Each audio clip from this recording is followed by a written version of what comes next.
بسم اللہ الرحمن الرحیم۔ السلام علیکم پیارے دوستو، اگر آپ نے میری چینل سٹوریز کلب کو سبسکرائب نہیں کیا تو جلدی سے سبسکرائب کر لیں۔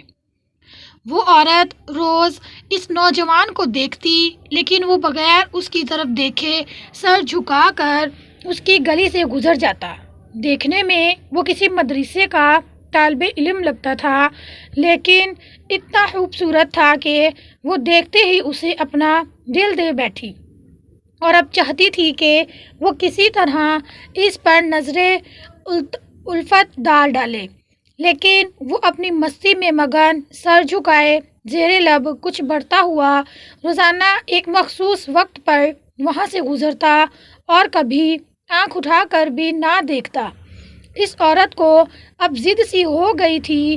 وہ حیران تھی کہ کوئی ایسا نوجوان بھی ہو سکتا ہے جو اس کی طرف نہ دیکھے۔ وہ اسے ایسا سوچنے کا حق بھی تھا۔ وہ اپنے علاقے کی سب سے امیر اور خوبصورت عورت تھی، خوبصورت اتنی کہ جب وہ باہر نکلتی تو لوگ اسے بے اختیار دیکھنے پر مجبور ہو جاتے۔ اسے حیرت تھی کہ جس کی خوبصورتی کو دیکھنے کے لیے لوگ ترستے ہیں اور خود کسی کو پسند کرے اور وہ مائل نہ ہو، اس کی طرف دیکھنا گوارا نہ کرے، اپنی انا کی شکست اور خوبصورتی کی توہین پر وہ پاگل ہو گئی اور کوئی ایسا منصوبہ سوچنے لگی جس سے وہ اس نوجوان کو حاصل کر سکے اور اس کا غرور توڑ سکے۔ آخر کار شیطان نے اسے ایک ایسا طریقہ سمجھایا کہ جس میں وہ پھنس کر نوجوان اس کی بات مانے بنا رہ ہی نہیں سکتا تھا۔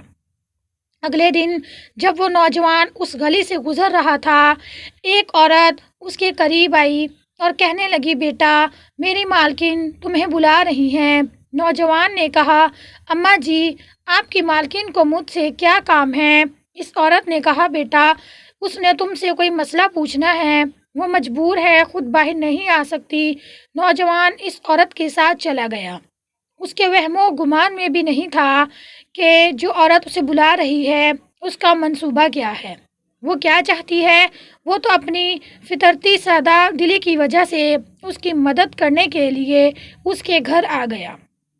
اس کے ذہن میں تھا شاید کوئی بوڑھی عورت ہے جو اپنی کسی معذوری کی وجہ سے باہر آنے سے قاصر ہے۔ نوکرانی نے اسے ایک کمرے میں بٹھایا اور انتظار کرنے کا کہہ کر چلی گئی۔ تھوڑی دیر بعد کمرے میں وہی عورت داخل ہوئی۔ نوجوان نے بے اختیار اپنی نظریں جھکا لی کیونکہ اندر آنے والی عورت بہت خوبصورت تھی۔ نوجوان نے پوچھا، جی بی بی، آپ نے کون سا مسئلہ پوچھنا ہے؟ عورت کے چہرے پر ایک شیطانی مسکراہٹ آ گئی۔ اس نے اپنے دل کا حال کھول کر رکھ دیا اور کہا، میری سب سے بڑی خواہش ہے کہ میں ایک دفعہ تمہیں حاصل کر لوں۔ نوجوان یہ بات سن کر کانپ گیا اور کہنے لگا، اللہ کی بندی، اللہ سے ڈرو، کیوں گناہ کی طرف مائل ہو رہی ہو؟ اس نے عورت کو بہت سمجھایا، لیکن عورت پر تو شیطان سوار تھا۔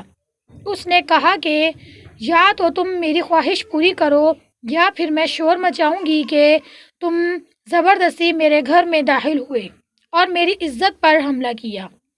نوجوان یہ بات سن کر بہت پریشان ہوا۔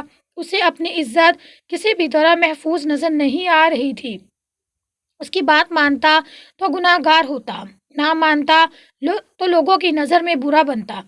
وہ علاقہ جہاں لوگ اس کی شرافت کی مثالیں دیا کرتے تھے، وہاں پر اس پر کس قسم کا الزام لگ جائے یہ اسے گوارا نہ تھا۔ وہ عجیب مصیبت میں پھنسے ہی دل میں وہ اپنے اللہ کی طرف متوجہ ہوا اور اللہ سے مدد مانگی۔ اس کے ذہن میں ایک ترکیب آئی۔ اس نے عورت سے کہا کہ ٹھیک ہے، میں تمہاری خواہش پوری کرنے کے لیے تیار ہوں، لیکن پہلے مجھے بیت الخلاء جانے کی حاجت ہے۔ عورت نے اسے بیت الخلاء کا بتا دیا۔ اس نوجوان نے اندر جا کر ڈھیر ساری غلاظت اپنے جسم پر مل لی اور باہر آ گیا۔ عورت اسے دیکھتے ہی چلا اٹھی، یہ تم نے کیا کیا ظالم؟ مجھ جیسی نفیس طبیعت والی کے سامنے اتنی گندی حالت میں آ گئے، دفع ہو جاؤ، نکل جاؤ میرے گھر سے۔ نوجوان فوراً اس کے گھر سے نکل گیا اور قریب ہی ایک نہر پر اپنے آپ کو اور اپنے کپڑوں کو اچھی طرح پاک کیا اور اللہ کا شکر ادا کرتا ہوا واپس مدرسے چلا گیا۔ نماز کے بعد جب وہ سبق میں بیٹھا تو تھوڑی دیر بعد استاد نے کہا کہ آج تو بہت پیاری خوشبو آ رہی ہے۔ کس طالب علم نے خوشبو لگائی ہے؟ وہ نوجوان سمجھ گیا کہ اس کے جسم سے ابھی بدبو نہیں گئی اور استاد جی طنز کر رہے ہیں۔ وہ اپنے آپ میں سمٹ گیا اور اس کی آنکھوں میں آنسو آ گئے۔ تھوڑی دیر بعد استاد جی نے پھر پوچھا کہ یہ خوشبو کس نے لگائی ہے، لیکن وہ خاموش رہا۔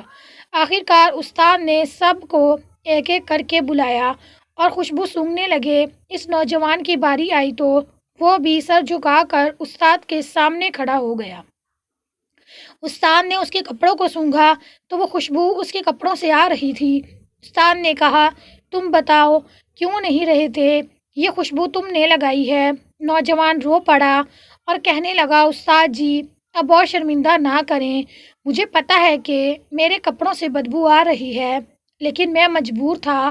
اور اس نے سارا واقعہ استاد کو سنایا۔ استاد نے کہا کہ میں تمہارا مذاق نہیں اڑا رہا تھا، خدا کی قسم تمہارے کپڑوں سے واقعی ہی ایسی ہی خوشبو آ رہی ہے جو میں نے آج سے پہلے کبھی نہیں سونگھی، اور یقیناً یہ اللہ کی طرف سے ہے کہ تم نے اپنے آپ کو گناہ سے بچانے کے لیے اپنے آپ کو گندگی لگانا پسند کر لیا، لیکن اللہ نے اسی گندگی کو ایک ایسی خوشبو میں بدل دیا جو کہ اس دنیا کی نہیں لگتی۔